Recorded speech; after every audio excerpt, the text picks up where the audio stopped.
A'udzubillahi minasyaitonirrajim. Bismillahirrahmanirrahim. Kita teruskan surah Al-Hamzah ya, ayat 6 sampai 4 sampai dengan 6 dan berikutnya. Bismillahirrahmanirrahim. Kalla la yumbadanna fil huthah. Sambungan dari ayat sebelumnya.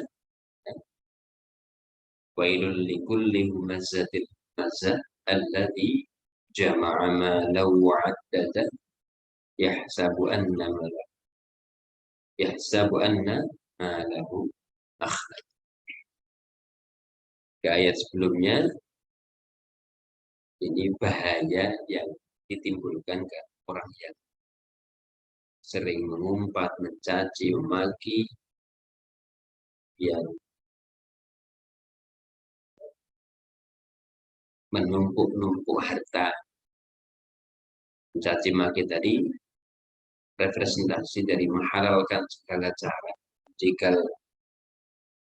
menjegal kawan dan seterusnya demi untuk mencapai tujuan, kedudukan, teri dan sebagainya, persaingan bisnis. Kalla la yumbadanna fil huthah. Sama sekali tidak. Sungguh ia akan dilemparkan ke dalam huthah. Wa ma adraka mal huthah. Tahukah engkau apakah huthah itu? Narullahil, api dari Allah yang selalu menyala. Kemarin sempat kita hubungkan dengan itu tahrim ya, ayat 6. Waquduhan nasu wal hijarah. Selalu menyalanya api tadi. Narullahil muqaddar.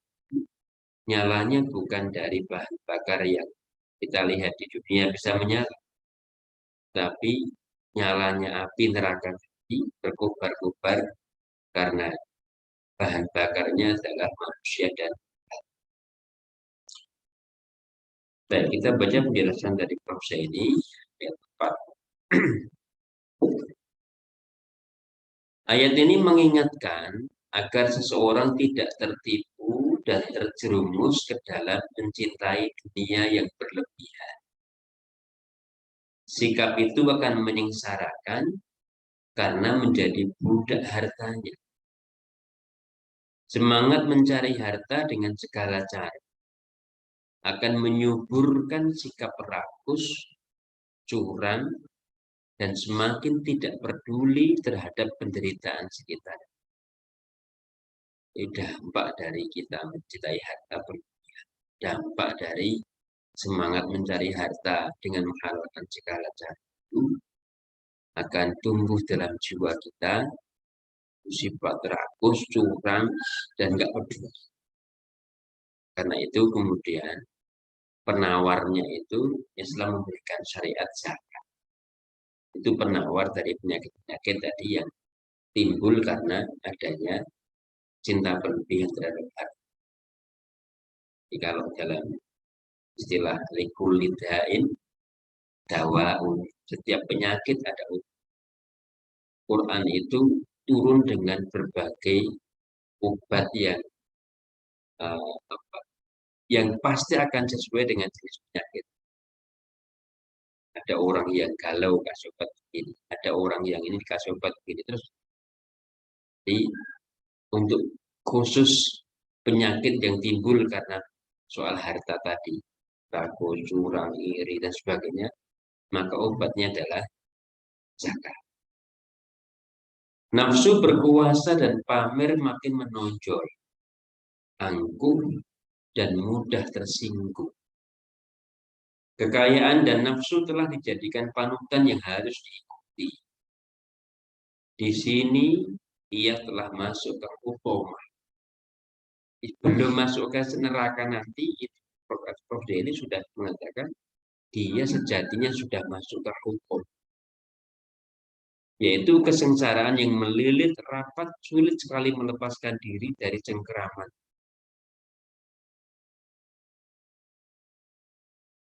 Hakikatnya orang yang berperilaku kayak tadi, hakikatnya dia sudah masuk ke hukum. Jadi hukumah itu tidak harus dimaknai nanti ketika sudah di akhirat. Prof. ini mengatakan di sini ia telah masuk ke hukum neraka. Kesengsaraan yang melilit rapat sulit sekali melepaskan diri dari cengkeraman. Ini IS 45 ayat 23. IS 45 itu Quran surat 45 ayat 23. Ini sebagai referensi terhadap kesengsaraan yang sulit lepas.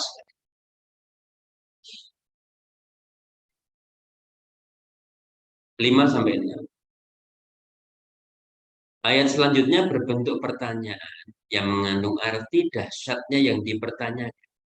Wa ma adraka mal hukum. Jadi mengulang pertanyaan tadi itu,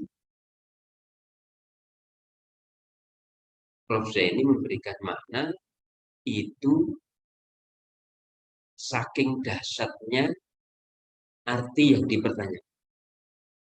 Karena tanpa pertanyaan pun sebenarnya kita bisa mengerti. Kalla la yumbadanna fil hukum. Tambah lagi, wa ma adraka mal. Tahukah kamu apa itu? Menambah semakin tegasnya makna hukum. Apa yang kamu ketahui tentang hukumah? Pengetahuan manusia tidak akan menjangkau karena termasuk alam gaib. Yang jelas, hukumah adalah tempat yang serba menyengsarakan dan tidaknya. Jadi kalau kasih nama anak jangan hukumah, Siti hukum. Karena situ ada di Arab, ada di Quran, Siti hukum. Orang yang demikian akan dilemparkan ke dalam kehancuran yang mencakup kehidupannya di dunia dan di akhirat. Jadi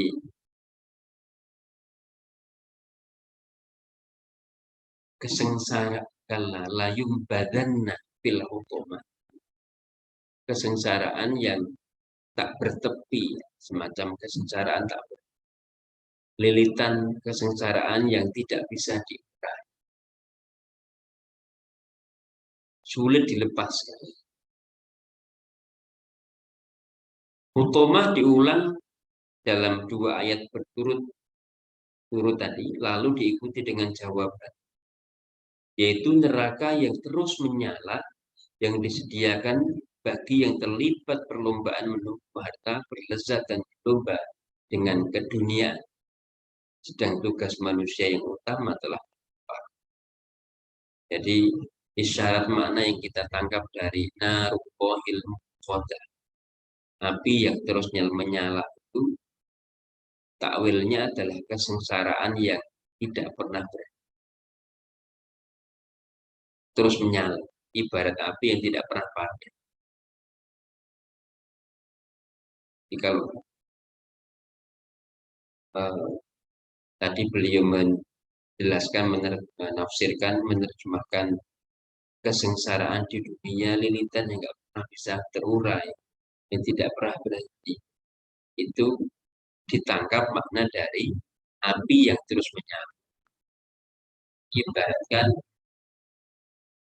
persoalan itu nggak pernah berhenti dan sulit sekali itu akibat timbul dari humazatil humazah. Jama'a malau wa'ad. Jadi persaingan bisnis, persaingan yang jatuhkan kawan dan seterusnya, mengumpat, mencaci. Siksa dalam pengertian ayat ini adalah akibat amal perbuatan seseorang yang harus ditanggung di akhirat, sedang penderitaan di dunia yang sering dirasaukan, pada hakikatnya tanggung jawabnya atas perbuatan yang dilakukan seseorang atau masyarakat. Kadang memang kita di dunia itu sudah diberikan icip-icip terhadap apa yang nanti akan diterima di akhir. Ketika kita mengerjakan amal soleh, nanti icip-icipnya ya kebaikan. Tapi ketika kita mengerjakan amal yang salah, itu icip-icipnya dan dicicipkan siksanya itu di akhirat mungkin jauh lebih dahsyat. Kadang kita dicicipkan itu sangat susah. Allah tidak menghapus kenikmatan yang diberikan kepada hambanya kecuali bila sang hamba telah mengubahnya. Quran surat Al-Anfal ayat 5.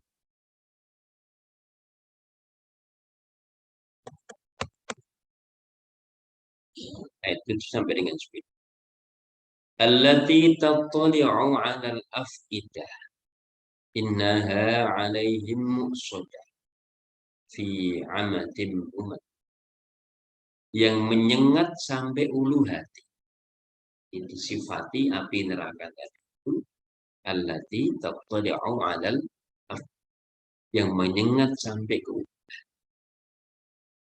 Innaha 'alaihim mu'sadah, sungguh api itu ditutupkan kepada mu'sadah, dilingkupkan, itu dikepung oleh api yang kita tidak bisa bergerak. Fi amadim mumaddada, pada tiang-tiang yang panjang tetap. Dijelaskan panasan kutomah menjilat sampai ulu hati, pedih dan nyeri. Kepedihan siksa dirasa sejak di dunia karena dibenci dan dijauhi masyarakat. Harta yang dicari dengan segala cara, yang dicintai dan dipertahankan, tidak memberi kenikmatan hidup, tetapi menjadi beban yang menguras kenyamanan. Sedang siksa akhirat lebih berat, tertutup dalam ruang yang menyengsarakan dan diikat pada tonggak-tonggak yang panjang. Ini kemudian divisualisasi. Kalau kamu masih kecil itu, nggak tahu. Sekarang masih ada tonggak ya, stensil siksa neraka dan imannya surga. Masih lihat nggak? Masih ada ya? Gambarkan. Bersyukur itu ini sekali ya. Kadang terlihat apa namanya, sadis sekali gitu gambarnya. Yang kadang malah justru mendistorsi makna sesungguhnya. Distorsi, mengurangi makna siksa yang sesungguhnya atau mengurangi kenikmatan surga yang sesungguhnya. Dari jika semakin digambarkan, semakin mengurangi nilai hakikatnya. Makanya kita kan tidak boleh menggambar Nabi. Nah, semakin kita visualisasikan, itu kita terjebak kepada bayangan, oh ya seperti itu.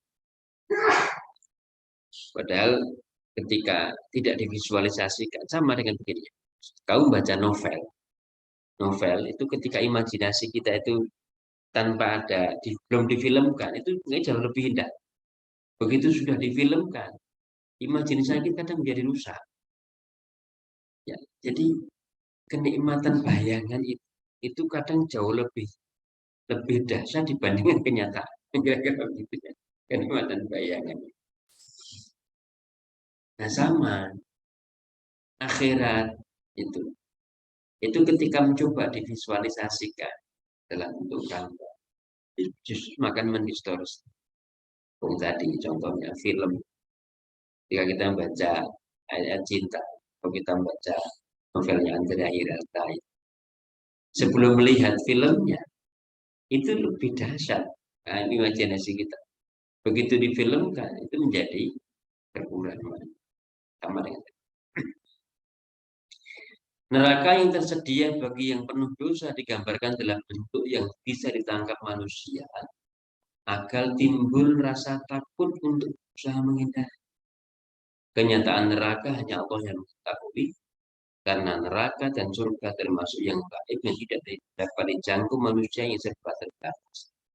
Lagi-lagi beliau menjelaskan bahwa visualisasi, ilustrasi, deskripsi tentang surga dan lebih pada mendekatkan pemahaman khayalan manusia yang sangat terbatas. Hakikatnya jauh lebih dasar dibanding di atas itu. Yang perlu diperhatikan, cinta harta yang tidak terarah akan menyengsarakan manusia di dunia dan di akhirat. Dua, harta yang dikelola dengan iman menjadi kesejahteraan. Saya kira itu kesimpulan pertama atau kesimpulan akhir menjadi pengikat makna dari surah Al-Humazah 1 sampai 9. Saya kira itu sekalian kita baca ini kami yang dari dan contoh di surah berikut. Mari kita cukupkan, kita akhiri. Alhamdulillah. Subhanallah. Dan syahadalah. Assalamualaikum warahmatullahi wabarakatuh.